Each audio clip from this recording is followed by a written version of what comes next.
हारी हुई बाजी जीते तो उसे कहते हैं बाजीगर, और जीती हुई बाजी अगर कोई हारे तो उसे कहते हैं इंडियन क्रिकेट टीम।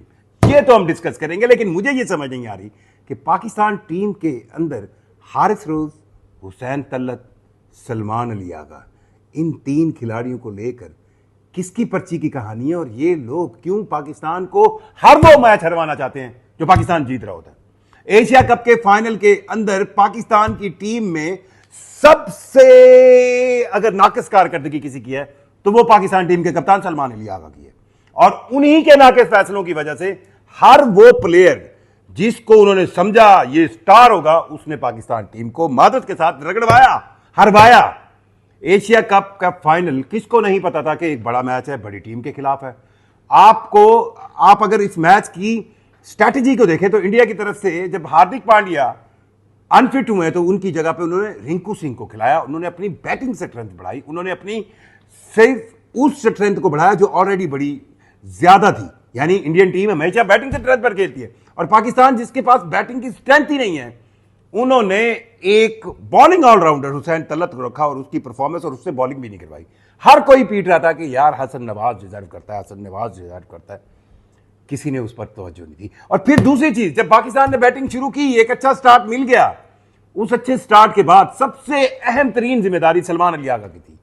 वो उनको चाहिए था कि एक कहते हैं ना कप्तानों वाली इनिंग्स खेलते, एक ऐसी शॉट, वो हम यहां पे पंजाबी अंदाज में स्पोर्ट्स रिपोर्टर बात करें तो कहते हैं तारा बना दिया, ऐसी शॉट समझ से बाहर 150 की स्पीड से बबल गम खाते हुए सलमान अली आगा सिर्फ और सिर्फ बबल गम खाने पर ही तवज्जो दे सकते हैं और किसी पर नहीं थे। और पाकिस्तानी टीम ग्रही से ही कसर करके रो के 19.1 ओवर में अगर 146 पर पहुंचे और बॉलर्स ने आपको मौका दिया, बनाया, तो सलमान अली आगा ने अल्लाह के हुक्म से हारिस रऊफ साहब को जो 15वां ओवर दिया, आपको याद आ रहा है 17वां ओवर, मैं 15वें ओवर की बात कर रहा हूं, जब कमेंटेटर पीट रहे थे, चीख रहे थे, चिल्ला रहे थे कि समझ नहीं आ रही ये सलमान अली आगा का क्या डिसीजन है, कि उन्होंने एक ऐसी फॉर्म में साइम अयूब और इब्रार अहमद, जिन्होंने उस वक्त तिलक वर्मा को और इंडियन बैटिंग को चकड़ा हुआ था, उन्होंने अचानक से उनका एक ओवर रहता था और उन्हें हटा के जनाब हारिस रऊफ साहब को लगाया और उन्होंने 17 रन दिए,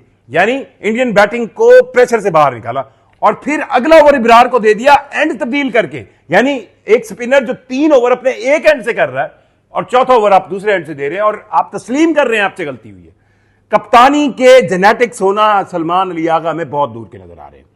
अब हारिस रऊफ साहब की बात करें, आप इनसे इशारे करवा लें, जितने मर्जी इशारे करवा लें, और यार कि वो फुल टॉस डिलीवरी जो 17वें ओवर में उन्होंने दी, जिसके आखिरी बॉल पर जो उनको छक्का लगा, उसका जिम्मेवार कौन है, कौन देगा उसका जवाब?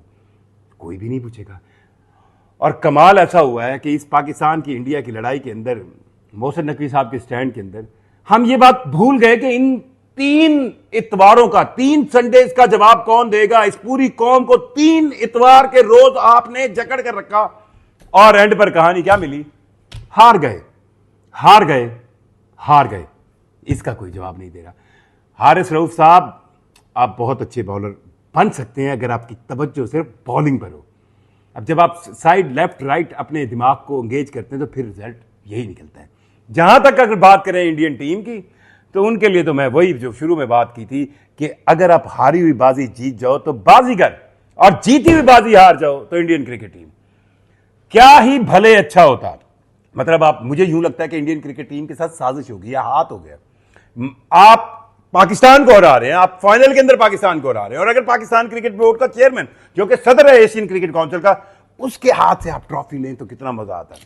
नहीं ली, कोई फर्क नहीं पड़ा। पूरी दुनिया में, दुनिया हंस रही है, परेशान है। आप किसी भी खेल के मुकाबले को ले लें, सबसे ज्यादा मजा उस वक्त आता है जब आप किसी मुखालिफ के हाथों से ट्रॉफी लेते हैं। ये असल जीत होती है। लेकिन मेरा ख्याल है इंडियन टीम के अंदर साजिश का एक एलिमेंट था कि उन्होंने एक अच्छी परफॉर्मेंस दिखाई। वो 7 मैच जीते, 7 मैच जीतने के बाद वो एशिया कप जीते। उस एशिया कप जीतने के बाद वो एशिया कप को लिए बगैर वापस वतन पहुंच गए। ये अब वो खुद ही जवाब देंगे। लेकिन एशिया कप के इस फाइनल मैच को पाकिस्तान जीत सकता था, लेकिन कौन जवाब देगा? क्या हारिस रऊफ से कोई पूछेगा कि भाई साहब, आपको हीरो बनाने के लिए हमने ओवर दिए और आप हमें जीरो कर गए? क्यों आप ये देखें कि पाकिस्तानी टीम के कोच बाहर से हारिस रऊफ को वो कहते हैं ना टोने बता रहे थे कि यार बॉल किस साइड पे रखनी है, किधर रखनी है, और 4 बॉलें 5 बॉलें उधर रख ली तो अच्छा ओवर हो गया, और आखिरी बॉल फुल टॉस बनाकर बल्ले में दी तो वो छक्का हो गया। ये T20 क्रिकेट है भाई साहब। आप एक बॉल भी छोड़ेंगे, और फिर हुसैन तलत ने जो कैच छोड़ा, और हुसैन तलत से फिर बॉलिंग क्यों नहीं करवाई गई, ये सवाल बड़ा बड़ा अहम है कि अगर आपने उसको बॉलिंग ऑलराउंडर सेंस में रखा था तो फिर उसकी बारी क्यों नहीं आई आपके पास बॉलिंग में। एक जीता हुआ मैच पाकिस्तान ने बैटिंग की सेंस में भी जीता हुआ मैच था। एक वक्त ऐसा था कि पाकिस्तान लग रहा था कि 180 रन स्कोर करेगा, और अगर फरमान अली आगा बतौर बैटर एक अच्छे अंदाज के अंदर विकेट के ऊपर स्टे करते तो ये हो जाना था। और फिर पाकिस्तानी बॉलर शाहीन शाह आफरीदी की आप तारीफ करें कि किस तरह का उन्होंने स्पेल किया, और फ़हीम अशरफ की बॉलिंग बिल्कुल उन्होंने साबित किया कि वो वाकई बड़े मैच के बॉलर हैं। लेकिन हारिस रऊफ आपने हमेशा साबित किया आप बड़े मैच के बॉलर नहीं हो, आपको पाकिस्तान सुपर लीग इधर उधर लीगों शीगों में और फिर थोड़ी सी एक्टिंग करवानी तो आप बहुत ज़्यादा अच्छे हैं। और सलमान अली आगा की कप्तानी के हवाले से उनके अंदर अभी तक तो कोई कप्तानी वाला एक जेस्चर नज़र नहीं आया जिसमें आप कहें ना वो कप्तानी की सोच, वो कनिंग सोच जो कप्तान क्रिकेट के अंदर आप और मेरे जैसे दिमागों से आगे दीवार के पीछे देख रहा होता है, वो नज़र नहीं है। अपनी राय से ज़रूर आगाह कीजिएगा। मुझे जुल्फ़िकार शेख को इजाज़त दीजिए। अल्लाह हाफ़िज़।